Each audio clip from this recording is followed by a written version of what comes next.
اور کیوں کہوں یہ عطا وہ عطا چاہیے، کیوں کہوں یہ عطا وہ عطا چاہیے، ان کو معلوم ہے ہم کو کیا چاہیے، ان کو معلوم ہے ہم کو کیا چاہیے، آپ جیسے ہیں ویسی عطا چاہیے، چپ کھڑا میں رہا اور وہ کہتے گئے، چپ کھڑا میں رہا اور وہ کہتے گئے، مانگ لو اور کیا چاہیے، مانگ لو اور کیا چاہیے، آپ اپنی غلامی کی دے دے سند، آپ اپنی غلامی کی دے دے سند، آپ اپنی غلامی کی دے دے سند، آپ اپنی غلامی کی دے دے سند، عزت و مرتبہ اور کیا چاہیے، عزت و مرتبہ اور کیا چاہیے، ہم کو اپنی طلب سے سوا چاہیے،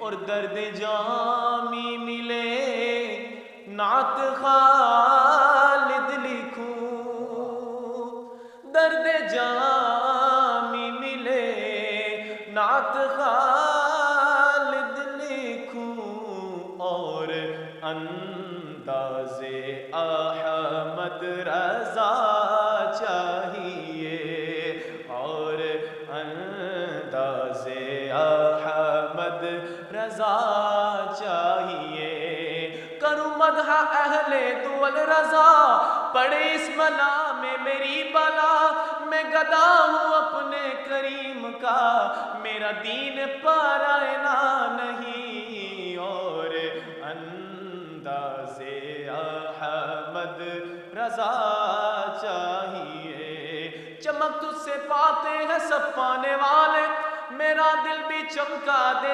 چمکانے والے، برستا نہیں دیکھ کرب رحمت، بدوں پر بھی برسا دے برسانے والے، اور انداز احمد رضا چاہیے، اور انداز احمد رضا چاہیے، ہم کو اپنی طلب سے سوا چاہیے۔ واہ ماشاءاللہ ماشاءاللہ، بہت خوبصورت کلام، خوبصورت انداز میں۔ جناب مولانا اب ہم گفتگو کی جانب واپس آتے ہیں، اور مولانا سید سجاد حسین کاظمی صاحب سے گفتگو تو ظاہر ہے اسی طرح چل رہی ہے کہ ماہ مبارک رمضان تزکیہ نفس تو ہر حال میں کرنا ہے، یعنی اپنے آپ کو، اپنے نفس کو، اپنی طبیعت کو، اپنی شخصیت کو، اپنی روح کو اچھی باتوں سے سجانا ہے۔ انسان زندگی تبھی گزارے گا اور معاشرے کو تبھی ایک بہترین صورت دے گا، لیکن یہ مہینہ بہت ممید و معاون ہے، آدھا مہینہ گزر گیا ہے، آدھا مہینہ غنیمت کے طور پہ ہمارے پاس ہے، تزکیہ نفس کی منازل کو کیسے ہم طے کریں، گائیڈ کیجیے۔ دیکھیے عابدی صاحب، واقعاً بہت اہمیت کا حامل یہ سوال ہے اس موضوع کے حوالے سے کہ تزکیہ نفس کا طریقہ کار کیا ہونا چاہیے۔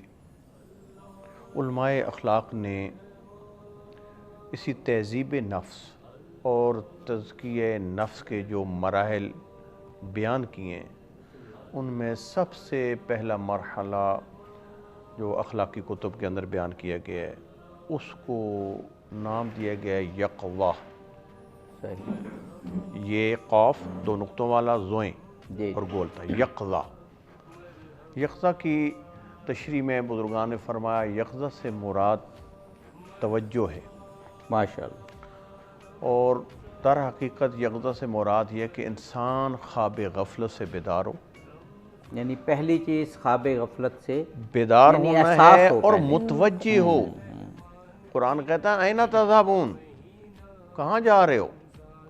کیا ہر حرکت اور ہر تحرک اسلام میں قابل قبول نہیں ہے؟ بالکل. بلکہ ہر وہ گام اور ہر وہ قدم جو انسان کو منزل کے قریب کرتا ہے وہ مقصود ہے اسلام.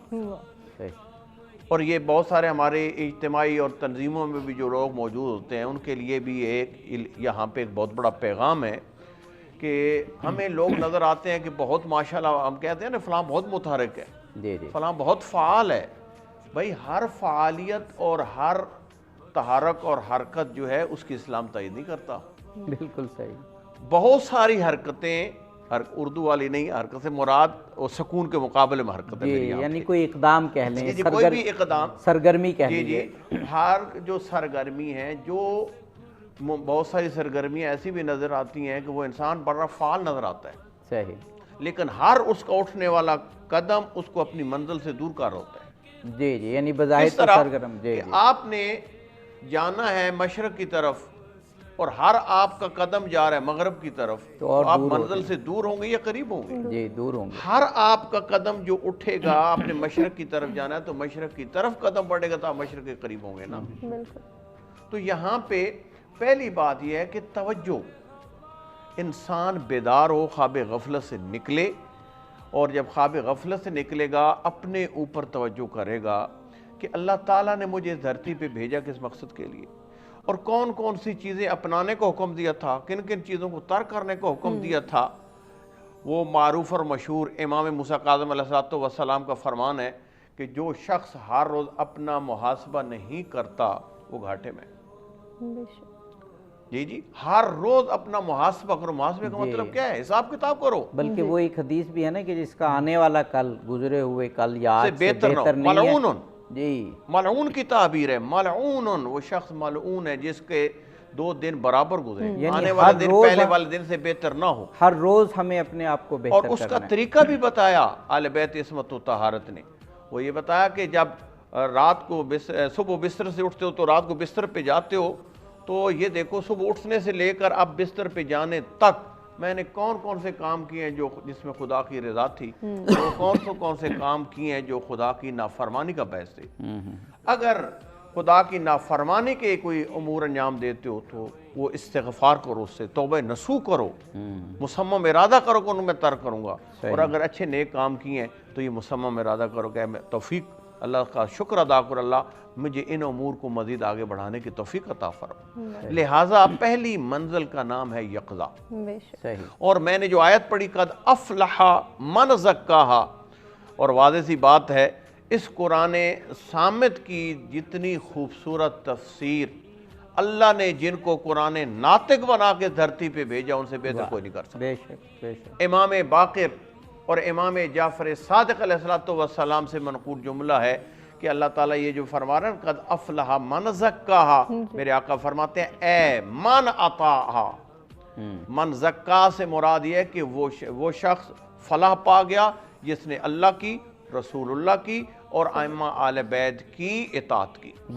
یعنی کامیابی کا معیار اطاعت ہے، اطاعت خداوندی ہے، اطاعت رسول خدا ہے، اور اطاعت در حقیقت وہی آیت اطیعوا اللہ واطیعوا الرسول واولی الامر منکم.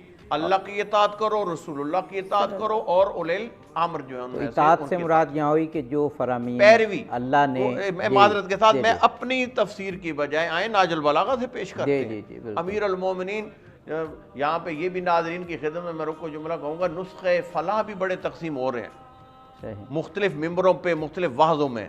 نسخے نجات بھی بتلائے جا رہے ہیں، لیکن میں کہتا ہوں نسخے نجات اور نسخے فلاح وہ ہستی بیان اگر کرے گی جس کو نبی نے فرمایا تھا یا علی انت قسیم الجنت والنار.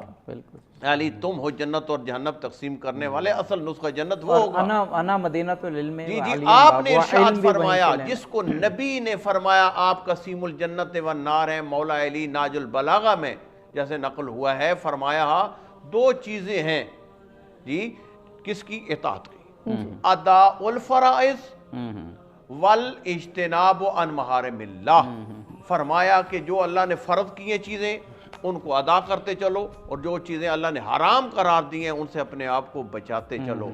گویا کہ مولا یہ فرمانا چاہتے ہیں کہ جو بھی نام لیوا ہے مولا کائنات کا، اور جو مولا سے یہ چاہ رہا ہے کہ یہ کل شفیع معاشر قرار پائے میرے لیے، تو حضرت نے بتا دیا دو کام تم کر کے آ جاؤ، اللہ کے فرائض کو تم انجام دو، خدا کے حرام کردہ چیزوں سے تم بچو، علی جانے اور جنت جانے۔ واہ واہ واہ، سبحان اللہ سبحان اللہ۔ جناب مولانا محمد ذاکر نقشبندی صاحب، ابھی جو دو کام کی طرف اشارہ مولانا نے کیا، اور ہم نے اس اپنے پروگرام میں کئی مرتبہ رسول پاک کے خطبہ شعبانیہ کا وہ حصہ بیان کیا کہ جب حضرت علی علیہ السلام نے پوچھا کہ اس ماہ رمضان میں سب سے افضل عمل کون سا ہے، تو رسول اللہ صلی اللہ علیہ وآلہ وسلم نے فرمایا کہ حرام کاموں سے بچنا، گناہوں سے بچنا، اللہ کے ناپسندیدہ کاموں سے جو اللہ نے حرام کہیں۔ اب اس کا مجھے محارم اللہ، جی بالکل، تو اس کا ایک جو فلسفہ ہے وہ یہاں بھی سمجھ آ رہا ہے، جو بھی ہم نے تزکیہ نفس کے حساب سے بات کی کہ جب جو ہم نے اگزامپل دی تھی نا کہ ایک عمارت کی، کہ جب تک اس سے آپ ناپسندیدہ چیزیں اور وہ کوڑا کرکٹ اور وہ برائیاں دور نہیں کریں گے، آپ اس کی تزئین و آرائش نہیں کر سکتے۔ آپ نے کہیں نہیں دیکھا ہوگا کہ ابھی پلاسٹر نہ ہوا ہو یا اس کا وہ گندگی وہاں سے صاف نہ ہوئی ہو اور ساتھ اس کے کوئی مینہ کاری شروع ہوگی، وہ کبھی نہیں ہوتا پہلے۔ تو غالباً پہلا قدم بھی یہی ہے کہ ہم اس مہینے میں برے کاموں سے اپنے آپ کو بچا لیں، پھر تزئین و آرائش اور اچھی صفات، اچھے اخلاق کی جگہ خود بخود بن جائے گی۔ فرمائیے گا۔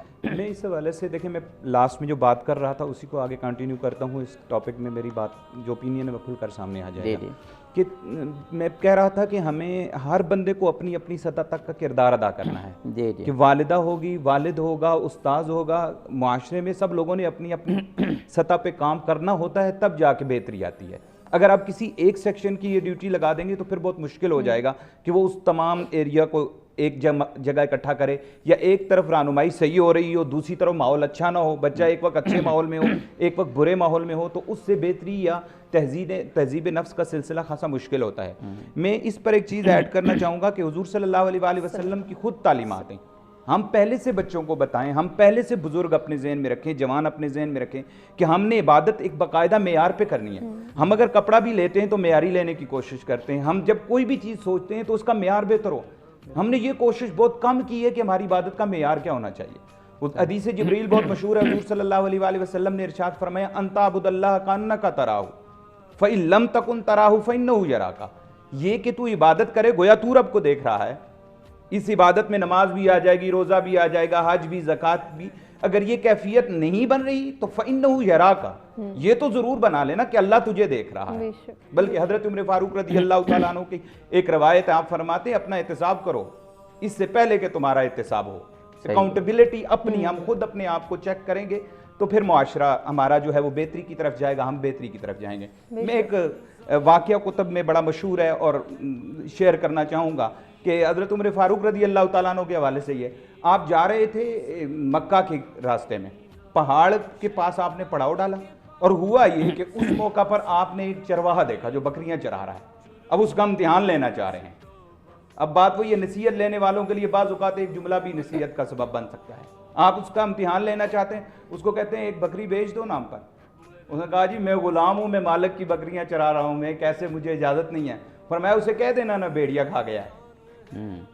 حضرت عمر فاروق کو کہتا ہے وہ تو اسے تو کہہ دوں گا، وہ تو نہیں دیکھ رہا، لیکن میرا خدا تو دیکھ رہا ہے، میرا اللہ تو دیکھ رہا ہے۔ حضرت عمر فاروق رضی اللہ تعالیٰ عنہ رونے لگ گئے، اور روایت میں حضرت عمر فاروق نے اس غلام کا پتہ کیا، اس کے مالک کے پاس گئے، اسے خرید کر آزاد کروا دیا۔ تو ہمیں تزکیہ کے اعتبار سے ہم اپنی اصلاح کی تلاش میں، اتنی اچھی اس نے باپ جیسے فرما رہے ہیں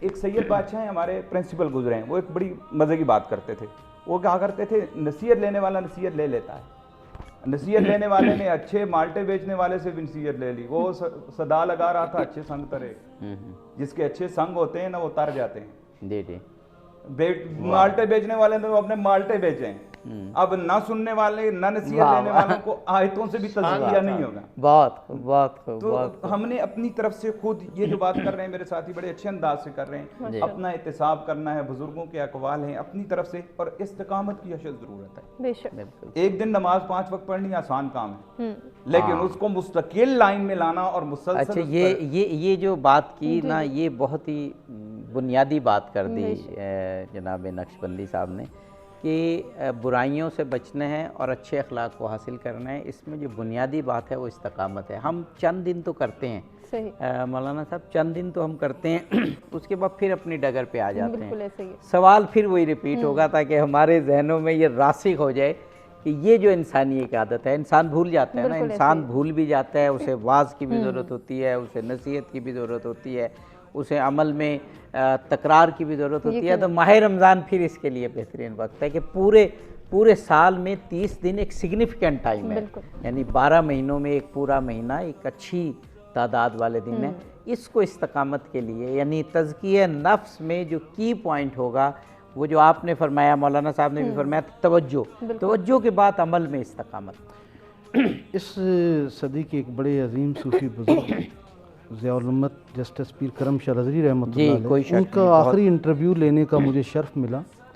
میں نے پوچھا حضرت آپ کی کوئی بخشش کی بھی صورت ہے؟ اب یہ بڑا چبھتا ہوا سوال ہے, اپنے استاد سے کوئی کر رہا ہو شاگرد. انہوں نے کہا میں نے ترجمہ لکھا, مجھے اس پہ بھی بھروسہ نہیں ہے. میں نے تفسیر لکھی, سیرت کی کتاب لکھی, ہزاروں شاگرد ہیں میرے. میں نے نمازیں پڑھی, روزے, حج, زکوٰۃ, مجھے کسی پہ بھروسہ نہیں. اللہ چاہے تو منہ پہ دے مارے کہ نہیں قبول کرتا, لیکن ایک روزہ میرا ایسا ہے جس کی وجہ سے میں بخشا جاؤں گا. ہم نے کہا حضور روزوں کا ذکر تو ہو گیا ہے. فرمانے لگے وہ ایک دن کا روزہ نہیں ہے, وہ پوری زندگی کا روزہ ہے. اب اولیاء اللہ کے ہاں روزے کی صورت دیکھیے. کہا وہ پوری زندگی کا روزہ ہے. میں نے کہا حضور وہ کون سا روزہ ہے جو ان روزوں سے ہٹ کے؟ فرمایا کہ میں نے آج تک کسی انسان کا دل نہیں دکھایا, وہ مسلم ہے, وہ غیر مسلم ہے, وہ گورا ہے, وہ کالا ہے, وہ امیر ہے, وہ غریب ہے, میں نے کبھی کسی کا دل نہیں دکھایا. مجھے یقین ہے اللہ میرے اس عمل کی وجہ سے مجھے ضرور بخش دے گا. خدا کو ہم تلاش کرتے ہیں وہاں جہاں پہ کہ یہ اللہ کا گھر ہے, لیکن اللہ فرماتا ہے نہیں, مجھے تلاش کرنے سے پہلے ذرا اپنی ماں کی خدمت کر کے آؤ, اپنے باپ کے حقوق ادا کر کے آؤ, اپنی بیوی کے حقوق ادا کر کے آؤ, پڑوسیوں کے حقوق ادا کر کے آؤ, محلے میں جو بیوہ رہتی ہے نا اس کے حقوق ادا کر کے آؤ, جو یتیم ہے ان کے حقوق ادا کر کے آؤ. جب سب کے حقوق ادا کرنے کے بعد تم میری بارگاہ میں آؤ گے, تمہیں ایک سجدے میں وہ لذت ملے گی کہ تمہیں لگے گا قلب المومن عرش اللہ, کہ مومن کا دل اللہ کا عرش ہے. وہ رب جو زمین و آسمان میں کہیں سما نہیں سکتا, بندہ مومن کے دل میں سما جاتا ہے, لیکن اس کے لیے ضروری ہے کہ دل کے فرش پر طہارت کا جھاڑو دیا جائے, پاکیزگی کا جھاڑو دیا جائے, اور اس دل کو اس طرح پاک کیا جائے جس طرح ائمہ طاہرین نے پاک کیا. جب دل پاک ہوتا ہے تو پھر وہ ذات کبھی کبھی اس دل میں پھیرا ڈالتی ہے, پھر وہ آتی ہے اس دل میں دستک دیتی ہے, اور انسان اپنے دل میں اپنے رب کو محسوس کرتا ہے. تب بندے کے دل میں خدا آتا ہے. وہ غالباً اقبال نہیں کہا تھا نا, خدا کے بندے ہیں ہزاروں بنوں میں پھرتے ہیں مارے مارے, میں اس کا بندہ بنوں گا جس کو خدا کے بندوں سے پیار ہوگا. اور کی پوائنٹ یہی ہے کہ جس کو خدا کے بندوں سے پیار ہوگا اس کے دل میں خدا ہوگا. یعنی اللہ تعالیٰ یقیناً زمین و آسمان میں نہ سمانے والا رب ہمارے دلوں میں سما جاتا ہے, لیکن اس دل کو کبھی جگائیں تو صحیح. جی اچھا, ایک اور پہلو بھی میرا خیال ہمارے پاس کچھ ٹائم ہے, 3-4 منٹ. چلیں مولانا سجاد حسین کاظمی صاحب سے پوچھ لیتے ہیں. وہ یہ بتانے کا اور سمجھانے کا بھی ایک انداز تو ہوتا ہے نا. جب ہم بعض علماء کرام سے سنتے ہیں تقویٰ کے بارے میں اور تزکیے کے بارے میں, تو وہ اتنی مشکل چیزیں, اتنی مشکل اصطلاحات آ جاتی ہیں کہ بندہ کہتا ہے یہ میں کیسے کروں گا.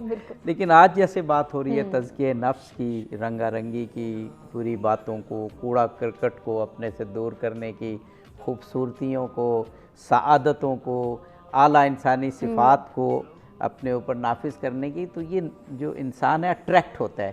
تو تزکیہ نفس کا بھی کوئی طریقہ ایسا ہونا چاہیے نا کہ انسان اٹریکٹ ہو اس کی طرف, اور پھر رمضان میں استقامت بھی دکھائے. دیکھیے جی آپ جی صاحب، واقعاً اس سلسلے میں بہترین معلم انسانیت نبی و آل نبی ہے. نبی کی سیرت اور آل نبی کی سیرت اگر دیکھیں تو وہ بہترین ایک نمونہ عمل ہے. دو ہے حساب سے ہمارے لیے. ایک خود جو آپ نے موضوع چھیڑا ہے تزکیہ نفس، تزکیہ نفس کے بہترین نمونے اگر ہم کائنات میں تلاش کرنا چاہیں وہ اللہ کے انبیاء علیہ السلام ہیں، نبی پاک کی ذات ہے اور آل نبی ہیں. بہترین اگر مجسم شکل میں آپ نے دیکھنا ہے تو یہ ہستی ہیں. اس لیے نبی مکرم اسلام کو وہ معروف اور مشہور جملہ بھی سیدہ کونین کے حوالے سے معروف ہے، لو کان الحسن شخصا لکان فاطمہ. ماشاءاللہ جی اگر حسن و جمال، اگر حسن و نیکی مجسم ہو جائے اور ایک شخص کی شکل میں ہو تو وہ فاطمہ.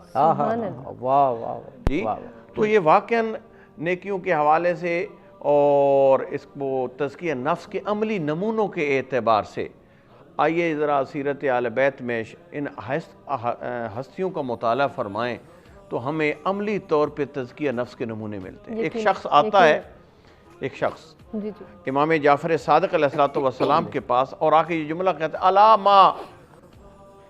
الا ما بنیتا امرک یبن رسول اللہ. اے فرزند رسول یہ بتائیں یہ 4 روزہ زندگی گزارنے کے آپ نے اصول کیا بنائے؟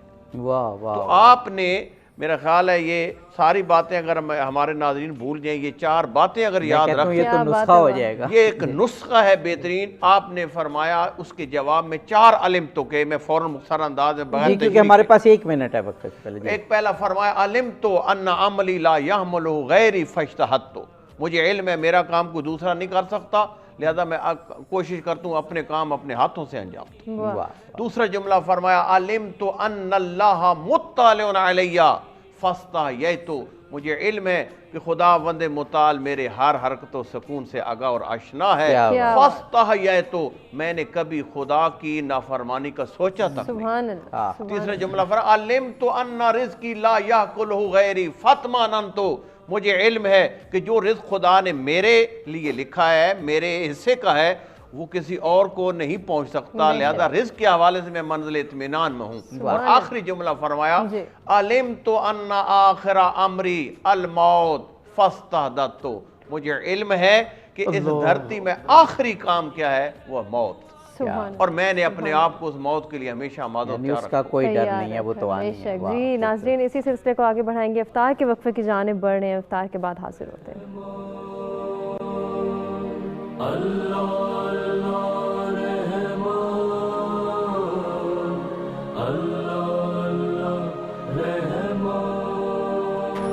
مرحبا رمضان، جرم و خطا سے توبہ بخشش کا مہینہ.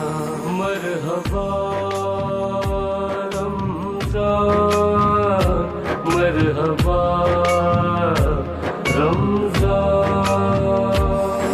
رمضان ہے اللہ سے قربت کا. جی ناظرین مرحبا. افطار ٹرانسمیشن میں افطار کے خوش کن وقفے کے بعد ایک مرتبہ پھر سے آپ کو کہیں گے خوش آمدید. خوبصورت گفتگو کے سلسلے کو آگے بڑھائیں گے. ہماری یہ ٹرانسمیشن جو ہے وہ صرف ایکسل کے تعاون سے پیش کی جا رہی ہے، جن کا یہ کہنا اور ماننا ہے کہ رمضان میں نیکی کی بارش اور نیکی کے کام رکنے نہیں چاہیے. اور جب بھی نیکی کی بات ہوتی ہے تو ہم آپ کو یاد دلاتے ہیں نیکی کی ٹوکری کی، جو کہ سچ ٹی وی کی کاوش ہے. آپ کو یہ کوشش، یہ کاوش نظر آئے گی مختلف تندوروں پر. زیادہ سے زیادہ اس کار خیر کا حصہ بننے کی کوشش کریں اور اپنے بہن بھائیوں کی مشکلات دور کرنے، ان کو ہیلپ آؤٹ کرنے، ان کو سپورٹ کرنے میں جو ہے وہ سامنے آنے کی کوشش کریں. نیکی کی ٹوکری کی بھی یاد آپ کو دلا دی اور آپ کو ایک مرتبہ پھر سے بتائیں کہ آج کا ہمارا بہترین ٹاپک جو ہے ماہ رمضان اور تہذیب نفس ہے. اس کے حوالے سے ہم بہت خوبصورت گفتگو کر رہے ہیں. یقیناً گفتگو کے سلسلے کو بھی عابدی صاحب آگے بڑھائیں گے، لیکن اس سے پہلے ہر روز کی طرح ہم چاہ رہے ہیں کہ ہم ایک کلام سنیں. تو صاحبزادہ معاذ عبدالغفور سے ہم یہ گزارش کریں گے کہ وہ بہترین سا کلام پیش کریں. مجھ پہ بھی چشم کرم اے میرے آقا کرنا، مجھ پہ بھی چشم کرم،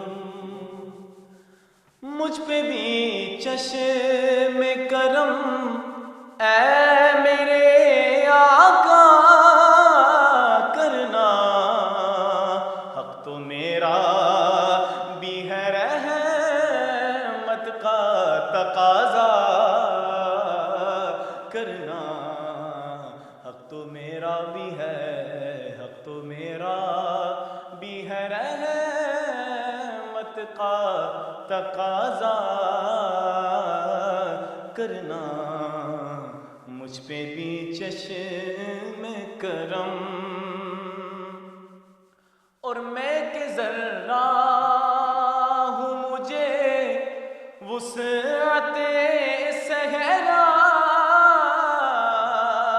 دے دے، ایک دعائیہ شعر ہے کہ میں کہ ذرہ ہوں مجھے وسعت صحرا دے دے، کہ تیرے بس میں ہے قطرے کو بھی دریا کرنا، کہ تیرے بس میں ہے، کہ تیرے بس میں ہے قطرے کو بھی دریا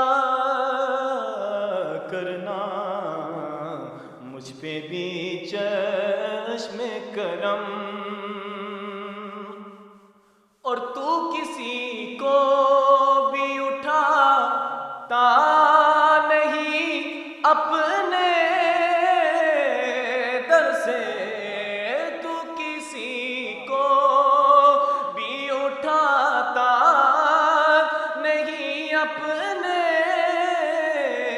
در سے، کہ تیری شان، کہ تیری شان آقا، کہ تیری شان کے شان یا نہیں ایسا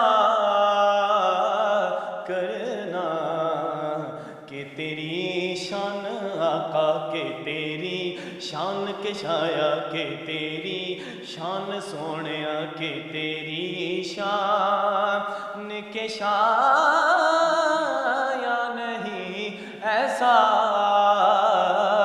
کرنا، مجھ پہ بھی چشم کرم، اور مجھ پہ محشر میں نصیر ان کی نظر پڑ ہی گئی، مجھ پہ محشر میں نصیر ان کی نظر پڑ ہی گئی، کہنے والے اسے، کہنے والے اسے کہتے ہیں خدا کا کرنا، کہنے والے اسے کہتے ہیں خدا کا کرنا، کہنے والے میں اس کرم کے کہاں تھا قابل، یہ ان کی بندہ پروری ہے، کہنے والے اسے کہتے ہیں خدا کا کرنا، مجھ پہ بھی چشم کرم۔ سبحان اللہ، جزاک اللہ، جزاک اللہ۔ پھر نصیر الدین نصیر کا خوبصورت کلام، اور واقعاً ان کا کلام جب پڑھا جاتا ہے تو واقعاً آدمی کو محسوس ہوتا ہے کہ وہ دربار ختم مرتبت محمد مصطفیٰ صلی اللہ علیہ وآلہ وسلم میں موجود ہے، اور جب آدمی یہ ایک مرتبہ محسوس کر لے تو پھر اس دربار سے بڑا دربار اور کیا ہو سکتا ہے، اور اسی دربار کے وسیلے سے آگے بڑھتے ہیں اور اپنے موضوع پر گفتگو کرتے ہیں۔ جناب مولانا حیدر علوی صاحب، بڑی اچھی ہماری گفتگو ہوئی افطار سے قبل، اور افطار سے قبل جو ہمارا وقت ہوتا ہے نا، وہ ایک روحانی کیفیت کا اور ایک فضا ہوتی ہے خاص، اور جب ہم افطار کے بعد آتے ہیں تو ایک فرحت بخش اور اطمینان بخش کیفیت، یعنی دونوں کیفیات اپنے اپنے لحاظ سے بہت ہی عروج کی کیفیات ہیں۔ تو پہلے بہت خوبصورت گفتگو ہوئی کہ کیسے ہمیں برائیوں سے دور رہنا ہے، نیکیوں کو اپنانا ہے، اچھے اخلاق کو اپنانا ہے، انسان میں اس دنیا کے آنے کا مقصد یہ ہے کہ وہ اعلیٰ اخلاق کے ساتھ معاشرے میں زندگی گزارے اور اپنی پوری پوٹینشل کو حاصل کرے. وہ ہم کرتے ہیں. آپ علماء کرام نے بہت اچھا گائیڈ کیا. اب ہم کچھ بات کرنا چاہ رہے ہیں کہ کچھ منابع، کچھ موانع جسے کہیں، یعنی کچھ ایسی چیزیں بہرحال موجود ہیں جو رکاوٹ بنتی ہیں. ایک تو خود ہمارے اندر ایک بہرحال وہ جو کیفیت ہے کہ ہمیں آزادی ہے کہ ہم برائی کی طرف جائیں یا اچھائی کی طرف. تو برائی کی طرف جانے والا نفس بھی، جسے نفس امارہ سے تعبیر کیا گیا، وہ بھی موجود ہے. اور پھر ایک کھلا دشمن ایکسٹرنل بھی ہے، شیطان. وہ کیا کیا چالیں کرتا ہے اور ان کو کیسے ناکام کرنا ہے. اس سیشن میں میرا خیال ہے اگر اس پر ہم بات کر لیں، تینوں علماء کرام ہمیں گائیڈ کریں. دیکھیے رسول خدا ائمہ طاہرین نے تہذیب النفس پہ ایک تو کلام بھی فرمایا اور عملاً کردار بھی پیش کیا. رسالہ قشیریہ سے لے کر کشف المحجوب تک تمام صوفیاء اور آل اللہ نے وہیں ائمہ طاہرین سے ان تعلیمات کو کشید کر کے تحریری صورت میں بھی خود امام غزالی جیسی شخصیات جنہوں نے تصوف کو پہلی بار صوفیاء کے کردار کو تحریری صورت میں امت کے سامنے پیش کیا، اور کہا جاتا ہے احیاء العلوم جیسی کتابیں موجود ہیں. اس ماحول میں بھی ہم دیکھتے ہیں کہ جو نفس ہے یہ ایک چونکہ پوشیدہ چیز ہے، ایک ہمارا وجود ہے اور اس وجود کے اندر دو لطیف چیزیں ہیں. ایک روح ہے جو تمام کمالات کا مجموعہ ہے، امر ربی ہے، اور دوسری طرف نفس آ جاتا ہے جس کے اندر تمام مغلظات اور تمام برائیاں عملاً موجود ہوتی ہیں. ان پر قابو پا لینے والا ہی شکاری ہے. وہی تصوف میں شاہ سوار بھی اسے ہی گنا جاتا ہے، شیخ الطائفہ بھی اسے ہی کہا جاتا ہے. اچھا کچھ برائیاں ایسی ہیں جو ہمارے اعضاء جوارے سے سرزد ہوتی ہیں، اس پہ ہمارے آس پاس سارے لوگ اس کے اوپر متنبع ہوتے ہیں اور وہ ہمیں متنبع کرتے بھی ہیں کہ بابا یہ حرکت آپ کر رہے ہیں، یہ نہیں ہونی چاہیے. لیکن نفس جو شرارتیں اور جو برائیاں کرتا ہے وہ ہمارا پڑوسی اس پر متنبع نہیں ہوتا ہے، وہ آگاہ نہیں ہوتا ہے. ان میں سب سے بڑی کبر کہا گیا کہ تکبر انسان کا نفس اسے دیتا ہے. اب یہ کا شرک اصغر ہے، لیکن اور پھر ریاکاری وہ بھی نفس کے اندر ہی پیدا ہوتی ہے. اسی طرح بغض، کینہ، حسد، یہ ساری نفس کی وہ بیماریاں جن کو امراض باطنیہ کہا جاتا ہے، یہ اندر اندر پیدا ہوتی ہیں اور ان کو ایک بت کی طرح پالا جاتا ہے اور پھر اس کی پرستش انسان کرتے کرتے قبر تک چلا جاتا ہے اور اس کو خبر بھی نہیں ہوتی ہے کہ میں کن برائیوں میں ملوث ہوں. اور وہ برائیاں اس کو شوق دلاتی ہیں. جیسے ہے کہ انسان کے اندر ایک برائی ہے کہ دکھلاوا، یہ شوق ہے نفس کا. نفس اس سے بڑا مضبوط ہوتا ہے، وہ چاہتا ہے میری تعریف کی جائے. لیکن مومن وہ ہے کہ جو اپنا ہر خیر کا کام، ہر خیر کا عمل خدا کی طرف منسوب کرتا ہے کہ یہ میرے رب کی مہربانی. اچھا صوفیاء کے ہاں روز اول سے چاہے وہ ائمہ طاہرین ہوں، اپنے آنے والوں کو ایک مراقبے سے گزارا کرتے تھے. اس دور کے اندر میں نے اپنے شیخ سے پوچھا ضیاء الامت علیہ رحمہ سے کہ ہمیں بھی کوئی مراقبہ کروائیں، ہم نے دین تو پڑھ لیا لیکن نفس کی پاکیزگی کے لیے. انہوں نے کہا بیٹا اب بڑا فارورڈ دور ہے، ترقی کا دور ہے، دنیا بہت تیزی سے آگے بڑھ رہی ہے. اب اتنا ٹائم نہیں ہے کہ میں آپ کو 40 دن کے لیے، 4 ماہ کے لیے، 4 سال کے لیے چلہ کشی میں بٹھا دوں. انہوں نے کہا ایک میں آپ کو بتاتا ہوں مراقبہ، اور اس کو اگر آپ اختیار کر لیں تو آپ کہیں بھی گمراہ نہیں ہو سکتے. انہوں نے کہا کمپاس کو لے لیں، قطب نما جس سے لوگ دیکھتے ہیں قبلہ کی سمت، اس کو آپ چھت پہ لے جائیں، تہہ خانے میں لے جائیں، چوک میں لے جائیں، بازار میں جہاں لے جائیں، اس کی سوئی کی سمت ایک ہی طرف رہتی. وہ فرماتے ہیں آپ جہاں بھی ہوں، آپ کے دل کی سوئی اگر کعبۃ اللہ المشرفہ، مدینۃ المنورہ، نجف اشرف، کربلائے معلیٰ کی طرف ہے، بغداد مقدس کی طرف ہے، تو اس کا مطلب یہ ہے کہ آپ ہر لمحے مراقبے میں، ہر لمحے چلے میں. اس کو قلندر لاہوری کی زبان میں خیرہ نہ کر سکا مجھے جلوائے دانش فرنگ، سرما ہے میری آنکھ کا خاک مدینہ و نجف. میری آنکھوں میں نجف اشرف اور روضہ رسول اس طرح رچ بس گیا ہے کہ چکا چوند روشنیاں جو مغرب کی ہیں وہ مجھے اپنی طرف متوجہ نہیں کر سکی. یہ مستقل مراقبہ تھا قلندر لاہوری علامہ اقبال کا، جس نے انہیں حکیم الامت بھی بنا دیا اور جو پھر بارگاہ رسالت اور بارگاہ آل رسالت کے بڑے مقبول ہوئے. اگر آج ہماری قوم اور امت یہ چاہتی ہے رسول خدا کی کہ ہم مراقبے سے گزریں تو یہ سب سے آسان اور بہترین مراقبہ ہے کہ ہم ہر لمحے دل کی سوئی کو خدا اور مصطفیٰ اور آل رسول کی طرف. واہ واہ واہ. یہ جو بھی مولانا حیدر علوی صاحب نے بات کی، بڑا خوبصورت شعر، میرے ذہن میں بھی وہی شعر آیا تھا جو آپ نے پڑھ دیا. اس کو ایک دور حاضر کے ایک بہت بڑے عارف نے جناب مولانا اس طرح کہا اور میں نے وہ قول پڑھا. بس وہی ہے نا کہ